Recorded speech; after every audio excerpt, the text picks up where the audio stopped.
Look, stereotypically, this is usually the other way around because, look, someone explained it to me one time that a woman's mind is like a watch.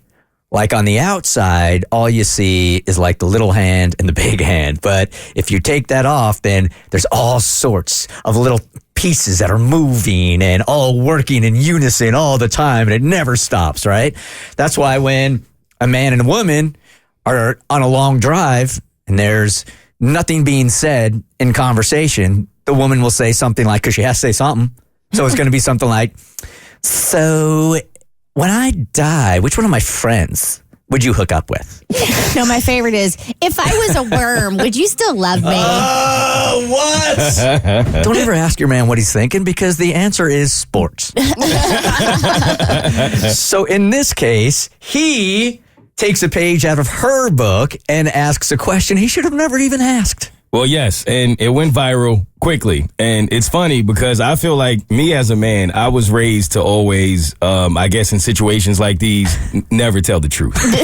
So if my lady were to ask me, under any circumstances, would you ever cheat on me? The answer would be simple. Easy. No. Come on, man. Of course. End of it. Can we go watch the game now? There's one answer. That's it, right? And that answer is never. Never. That's it. And chances are you feel that. I mean, you're not lying. You're not going to. Right, exactly. Right. At least you'll plan on it. It's not on your Google calendar. Yeah, exactly. I didn't put it on my calendar. But this guy did have it on his calendar to ask his wife her true feelings upon if she would ever, or if she could ever, cheat on him. And here was her response. Could you ever cheat on me? Absolutely. That's why I don't make dumb decisions like talking to guys one-on-one or hanging out in like compromising situations. I'm a human being, you're a human being, and I'm sorry, babe, I don't know if this is hard for you to hear, but everybody is absolutely capable of infidelity in the right/wrong circumstances. Oh, okay. That's why boundaries are so important. You're never going to see me in a situation, even if people think I might be too strict, I don't care because I'm not taking that chance. Amen. I'm not putting myself in a position to even be close to a position to potentially fall to temptation. I'm going to keep it 100 because anyone is capable of cheating, but I will not be cheating on you. Excellent. I love that. I love you. It's kind of something, it's interesting to chew on. It is. Yeah. So her point is everybody is capable of cheating on somebody else unless you put up the correct boundaries. So what she's saying is it will never happen. I mean, I'm capable of it, but it'll never happen because I always put up the right boundaries. That's her message, right? I think boundaries are good. There's a fine line between boundaries and controlling, though. Like not being able to have a conversation with a man one-on-one. That's like that seems like an excessive boundary to me. Now, mind you, when they're having this conversation, you're watching the video. They have a young child, like they have a baby, and the baby's strapped to her chest in one of those Bjorn things, and she's just sitting there bouncing up and down, telling him that she would absolutely cheat on him if she was in the wrong circumstance. That's exactly what it looks like. Right? They're at the pool. She's got the baby's like snoozing, laying against mom, and she's like, "Yeah, babe, I'd cheat on you." In fact, this baby here, not even yours.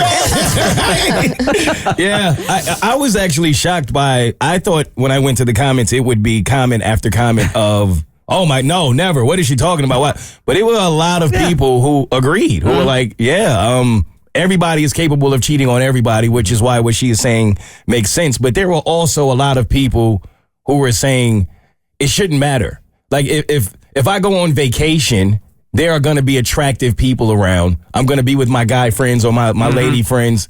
I mean, that's a temptation right there. So can you not go on vacation because you have to put up boundaries because you'll be tempted to cheat? Well, it depends what country you want to go to. Some countries are safer than others.